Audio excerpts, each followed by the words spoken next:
And good morning, and let the Monday morning ruckus begin remotely. My name is Jay Cleveland Payne. This is Things You Might Not Have Heard, and this is Things You Might Have Heard from Monday, June the 20th, 2022, in a secret bunker location, unbeknownst to where you need to know. I'm someplace out remotely doing stuff on assignment, as they say. So give me a chance to do a little something with the mobile equipment, see how well it's going to work out. Got the headphones on, got my portable recorder mic here to the side. Hopefully things are sounding, looking okay. Obviously it's dark because it's a deep, dark bunker. Bunkers must be dark. Hopefully you're going to enjoy what we have going on the next couple of days. I'll be out of pocket or out of the house for a couple of days. So I'm going to do my best to get these things done in the limited resources time that we have. So thank you so much for joining us for this hangover edition from Juneteenth and from Father's Day. Hopefully you enjoyed a great Father's Day and got some Juneteenth celebration as well. Now time to get back into work day, although most of you probably actually have Juneteenth as a holiday or actually off today. So check this out sometime when you get up today and just give me some response to how things are going, how it sounds, how it looks, all the other things going forward, and find out more information about what we do, particularly every single weekday on the Conversation Project at thisistheconversationproject.com. Of course, we have 11 stories for you today coming up. Quickly to go through stories to get you a water cooler or your just chit chat or your shopping talk, because everybody's basically not working today. Let's get on with some of the getting on today, including the first story right here. U.S. military veterans captured in Ukraine seen for first time in Russian TV footage. This story is an interesting one. This is something that popped up late on Friday, or maybe early on Friday when it started doing reports. I think we didn't get into the posting till late on Friday. And this is something that we're very worried about. Now, we don't know. I have not seen any updates on the story, but we know that at least 3 Americans who went over to Ukraine to fight with the Ukrainians, to be brothers in arms with the Ukrainians there, went missing. 2 of them went missing earlier, and 2 of them were seen in some sort of basically Russian propaganda video. We know they're captured. We know Russia has them. One person still missing, at least they were missing, listed as of Friday. We don't know what the full details of what's going on, other than the fact that some people decided to be essentially the Hessians and run over to Ukraine to fight with the Ukrainians, seeing it as a noble cause. Of course, the United States has officially said it's not a good idea. Please, Americans, don't go to Ukraine. There are many people who are there of Ukrainian citizenship. These people particularly are just ex-soldiers who are looking for something to do. The soldiers there aren't getting paid any extra, not getting any extra treatment. They're essentially just shoring up the forces and basically getting the same pay as whatever rank they would be, and they sit into the Ukrainian army. But they are a little extra dangerous because as Americans, they are essentially bargaining chips for the Russians if captured. Number 2, Kate Bush is now both the youngest and oldest woman to have a self-written UK #1 hit. That happened, of course, happened thanks to the release of the Stranger Things Season 4, Volume 1 a few weeks ago. And the episode that surrounded Sadie Sink and her character and Max when she was fighting off the Vecna, and the playing of her favorite song, which turned into a big part of the plot, which is, of course, Running Up That Hill by Kate Bush. It caused a lot of people who, of course, had no idea who Kate Bush was to get a little extra 80s nostalgic and pull up the song, play it a lot, and give now a #1 hit again for Kate Bush as the oldest woman to have a self-written #1 UK title with that song right there. Congratulations, Kate Bush, on getting some extra recognition and, of course, getting that money right now. Hopefully she's getting money for it, because we know streaming services don't pay very much. Fox agrees to $15 million payout to Melissa Francis. Here's about someone who doesn't pay very much. TV news anchors, or basically anybody on the pay scale with a wage gap that's basically a gender gap.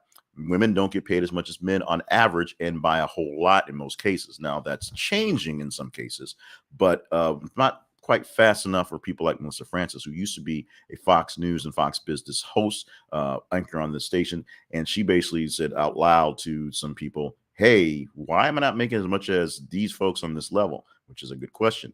And then apparently she said she got direct feedback from actual executives saying, because you're a woman, essentially.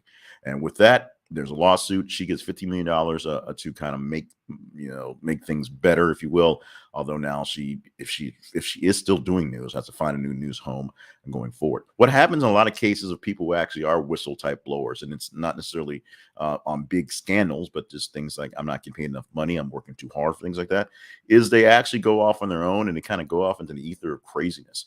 You can say things for people who, journalists who I actually, used to know and love, or used to love, so know, things like Monica Crowley, who's gone on the deep end as a talk show host. You can say Laura Ingraham has done that as well, though she's not actually a actual journalist. She's a talk show host first. Now she's just a talk show host with a TV show. But a lot of times they kind of go off into the fringe to kind of follow their dreams, if you will, of staying in the business, even though there's not much room for the business. That's just why there is the pay gap in itself. Marvel facing backlash from Miles Morales Thor comic featuring racist stereotypes. Click on the link inside of the rundown and see more deeper detail on what's going on in this one. Marvel has a cool comic line called What If, where they basically re-image various things based on odd things, like what if Spider-Man married the Hulk or something like that. That one never actually happened. I'm trying to think of one on the top of my head that actually happened from the past. I'm not a big comic book reader at this point in time, but it's back in the day. The What If comics were very strange. They basically, what if Thor were a woman, which Thor now is a woman, things like that. But they basically, you take a point, flip it on its head. What if Spider-Man actually met Doctor Strange or something like that, and you see what happens? Somebody re-images on those images. Because Miles Morales is the younger, cooler, more awesomer Spider-Man, my daughter sees him as the only Spider-Man. There's a lot of things that are played up for the youth and a lot of things played up for the ethnic that a lot of people weren't very happy with in the comic. So check out the in the rundown and see the full rundown. Go deeper into the whys of why people aren't happy about Miles Morales being Thor. Not that he's playing Thor, because they're pretty happy with the bending of the concept. It's just the way it was portrayed, the way it was written. Somebody let something slip. Somebody didn't really run something through human resources, and it got passed. Vince McMahon voluntarily steps down as CEO of WWE following misconduct allegations. This happened early Friday. This was breaking news early Friday of basically Vince McMahon saying, I'm not going to act as a CEO. However, he did not give up any of his creative roles. So he's still at the shows, running the shows, talking headphones and talking to people's microphones. And he made a surprise quick appearance at the beginning of Friday Night SmackDowns for taping or live recording, because it's not taped. So it was kind of weird. Everyone was wondering what was going to happen. He had stepped down earlier today. He said he's going to keep doing his creative stuff. He came out, played to Mr. McMahon, said, "Welcome to SmackDown," and walked away. It was confusing. It was weird. A lot of people, insiders, say that the people behind the scenes and wrestlers thought it was just kind of crass and stupid, but it was what it was. Vince McMahon still the face, the head in theory of the WWE. He just is not the head as in the corporate head of the WWE at the moment. Also, other stories about Vince McMahon, including things like him and his wife being separated, a family doing all sorts of stuff like that. It seems like the basically unstoppable ship that was WWE World Wrestling Entertainment is starting having some issues and starting to crumble down from the inside, and it's coming from, oddly enough, not the performers not being up to snuff, but the family members who have been in charge of the showgram for all this time. U.S. Capitol Police arrest Stephen Colbert staffers at House office building charged with illegal entry. This one's a interesting one and a funny one because Tucker Carlson instantly went to the insurrection thing, asking if Stephen Colbert was trying to take over the government, when in actuality it was a taping for a Triumph the comic dog, one of all dumb things, a Triumph the comic dog skit at the White House, or I'm sorry, at the Capitol, that got them doing fine for a while. And then he went to a spot where apparently they didn't put down on their waiver they were going to, and Capitol Police actually arrested them and took them into custody. More of a misunderstanding, and this is me saying this from just kind of glossing over the article part, but more of a misunderstanding than an actual insurrection, because no one was trying to take over the government. Triumph was not trying to change the votes going on. They were just trying to joke about pooping on people, because that's what Triumph the insult dog does. So this thing is something that's going to be probably dealt with a bit more over Monday, talked about as the show comes on. I'm sure the show is on tonight, so we'll probably talk about it on the show. But Stephen Colbert did lash back at Trump at Carlson Tucker, I should say, and some folks who were kind of saying, "Hey, what's going on here?" It was just a skit, and something went bad, something went weird. Hopefully, this thing will be played out pretty soon. Chris Licht, who I never know how to pronounce his name. I've never seen it and never heard of it before. Chris Licht, not Light, maybe it's Light, wants CNN to create branded show segments, invest more in international channels. This one was barely in the range to talk about, but it was in the range, so we went with this one. CNN is the station that I go to. It's my go-to station. It just is. CNN is. And so because of that, I have a lot of concern on the health and wellness of CNN as a station on its own. It's actually on in the hotel. I'm watching it right across from the TV right now. From a few channels, I have the TV running, have it down, and going on what's happening. CNN is what I think is more of the even keeled station for news, which is probably part of the problem. It's not quite as left as MSNBC. It's not quite as right as Fox News, and because it tries to stay in the middle, and because we had 4 years of Donald Trump to beat up, it seemed like it was on track to do the right things. Now we don't have that same sort of listings that we had in the past, so it's different. And so Chris Light, who first thing he did was cancel the CNN Plus, which was a pretty horrible idea, and now he's trying to rein in some of the anchors from being so political and being so partisan, because he wants it to be sort of down the middle. This is all because the Discovery and Warner Brothers all is one big happy family now. He wants to invest more in the international channels and get more storytelling that's in there, more branded segments that are there, because that's advertising. That's easy to produce. That's money right there. Let's get on to the next story. Dogecoin investors sue Elon Musk, Tesla, SpaceX for $258 billion. I think that basically says what it says, or what it says, what it needs to say. Elon Musk, who of course basically created Doge, or created the idea of Doge as a meme, and ran that into something that was something real, even though crypto is, you can say it's not real or not. It's being sued. Doge is the investor, big time investor, is doing all the things that are Elon Musk, because all the things that Elon Musk are taken away from the time that could be essentially producing and running Doge is something that's useful. Oddly enough, none of the essentially cryptocurrencies right now are very useful, to include your granddaddy of them all, Bitcoin. However, that's not the problem. We sue people around here, and that's what we're doing to get something back from Elon Musk. Hiccups. Excuse me.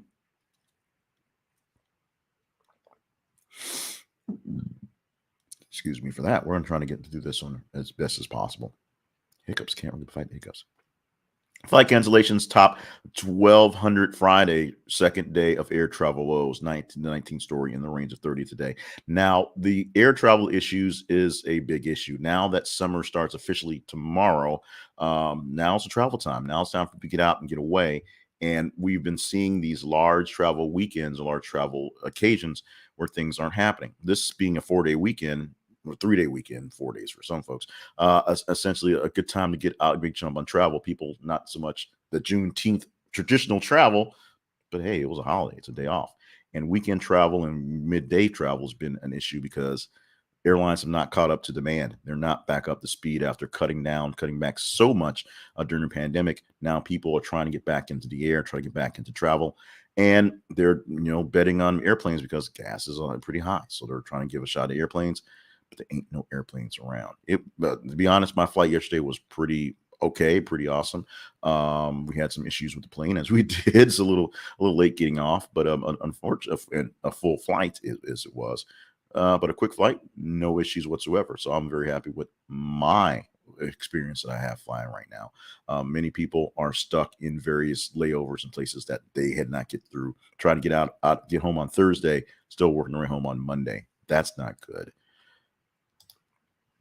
Finally, two divorce stories or two breakup stories, if you will. Lauren Graham and Peter Krause, I should have saw that ampersand, split after more than 10 years together. They, of course, met on the set of Parenthood and have just been together, and now they're done. Johnny Knoxville files a divorce from Naomi Nelson. That's the fifth story out of 30 this morning, and that their togetherness was probably about 20 years. They've been married for quite some time, but Johnny Knoxville files for divorce. This, people care about these things, so this is what we do. We talk about things people care about. These is about conversational stories. You want to conversate about people and their relationships, famous people, and this is what's happening. So you can go deeper into these details by either giving me comments or just replying back in any sort of form you want to right there. Let's talk about our teaser story possibly for tomorrow, if we make this thing work tomorrow. A little slow on news because yes, we did have a holiday and it was a really slow weekend, to be honest, but this is one that's going to pop up and going to post in about 40 minutes. So if you want to jump on this one, Telegram tops 700 million users, launches premium tier. Do you use Telegram? I don't use Telegram. I don't particularly care. I'm still not really all that thrilled. I'm using the Twitter and the Facebook still, to be honest, but Telegram is another useful, if you will, messaging app. 700 million users, can't go wrong with that one. You can go deeper into the story. We can talk deeper about this one on Tuesday if it's one that you deem deeper enough to go into. But first, let's go deeper into making some money for us, and we're going to ask you to make some money for us by checking out Grammarly and having a good conversation with yourself. Now, are you having issues with your writing? I do all the time. Grammarly is a tool that I use more often than you think, because you see all sorts of things that get missed for my writing, my long form writing, my short form writing, my letter writing, my email writing. This is conversationproject.com/Grammarly is the link to get your start to Grammarly. Now, why do you need Grammarly? It is a very, very, very powerful tool for spell checking, for grammar checking for sources, checking for plagiarism, and it integrates in pretty much anything you got out there. It integrates with your web browser, so you can check your Gmail, your email, your Outlook mail online. It integrates with Microsoft Office, so you can check it with your regular spell check and then use the Grammarly check on top of that. They usually find different things because I don't know, they just have to fight, and it's just plain the right thing to do. If you're having issues with writing, if one of the things you're having are pretty words not looking so pretty, then try Grammarly and see if that can help you out today or tomorrow or a week from now, but just try it out. Check out this. It's a conversationproject.com/Grammarly, and you can get a chance to get in on Grammarly on a very great deal. Now, this is an affiliate link, so we get a little bit back from this link, but you get a whole lot back from just getting into the start by using Grammarly today. Our main website, as we said, is conversationproject.com, where you can find the home of the Conversation Project, and all sorts of other great things happening around us. You can see what we've done in our past, you can see what we're doing in our future, and you can kind of get to know us and hang out with us as well. Also links there for our sponsors page, say that properly, and our partnerships page. Not our partner page and sponsorships page. Say it properly. Partnering up with us is a way that you can directly connect with us and help us keep things going. And sponsorships is just the ad people you buy from our sponsors, and they pay us little bits and we keep things on the air. Follow the feeds, and then you really be a part of what's going on by following us on Facebook.com and Twitter.com, not on Telegram. Our feeds are where we get the information that we need to talk about. This is Monday morning. So on Monday morning, we are broadcasting to a very large swath of people who are probably asleep right now because it's a holiday, across all of my social media channels to just sort of spread the word. We choose from over 90 stories that get posted over the weekend, essentially 30 stories a day on average on a regular day, plus some that kind of straggle in there. And we pick from the top 30, top 30 stories. And from there, today we picked 11. We usually pick 7 to 12 or so stories to chat about here in the rundown. So you follow us on Facebook.com and Twitter.com. And if you do, tomorrow through Friday, we go through the top 15 of about 30 stories, about 30, 34 stories in that range every single day based on timing, about 30 hours of stuff. Every 50 minutes, we get a new story, all those things. So we'll go through a smaller pool of stories and less stories as well. But for some reason, I talk a lot, so it goes longer. I don't know why. This is conversationproject.com/YouTube, our link to our YouTube page. We do not have enough people on there to hit the custom link yet. So if you're not following us on that page, even if you have us on some other page, check out that page, click on that link and subscribe so you get us 5 days a week. And also make sure you hit that notification bell because we do this thing about 5:50 every single weekday morning. You get the notification, you can hit the button and watch it on the YouTubes. Today, things to talk about on your day after Juneteenth. Happy birthday going out to Lionel Richie, who can say you, say me, say it together. He's 73. John Goodman, also 70 years old today, and Nicole Kidman turning 55 on the day. We're going to celebrate Vanilla Milkshake Day today. There were a lot of other things to celebrate, and some of them were like plain yogurt day, which was basically not worth celebrating. But Vanilla Milkshake Day is a cool one. There's also like a ice cream soda day. So if you wanted to get ice cream soda instead of vanilla milkshake, we have no qualms with that. And one last thing out the door before we are done. A survey of 2,000 people suggested perfectly happy people get 7.1 hours of sleep per night. The report said less than 6.8 hours of sleep meant complete unhappiness in relationships, constant worry, and never a shred of gratitude. By the way, this was a survey done by a mattress company. So I think they're a bit biased on that one. Let's get out of here today. Thank you so much for joining us for the early ride. Thank you for Christina with a K for waking up early, even though she had the day off, to get in her looks at this thing. And anybody else who sees this in the future, just comment in the comments on whatever venue you're watching, and we'll give you your shout outs going on. Remember, if you're not seeing this, or if you're seeing this on a J. Cleveland Payne page, you might want to follow us on our YouTube page. Go to thisisaconversationproject.com/YouTube to click on that link. Also, the main website for you to follow us on our feeds, see what's going on behind the scenes, and partner up or find a sponsor that will take care of you. In the meantime, this Monday, June 20th, 2022 version. Words don't work on on location, I guess. Is wrapping up for the morning. So we'll do this again tomorrow. So when we get everything's lined up, ready to go, and we don't, have too much tequila tonight at the at the after party. There is no after party. There's no tequila. We're gonna do this tomorrow. So we'll see you tomorrow. We're already posting new stories. So make sure you stay hydrated, stay limber, and stay on task. We need you for all the great things that you are here to do, and you got to get them done. We'll see you in the morning.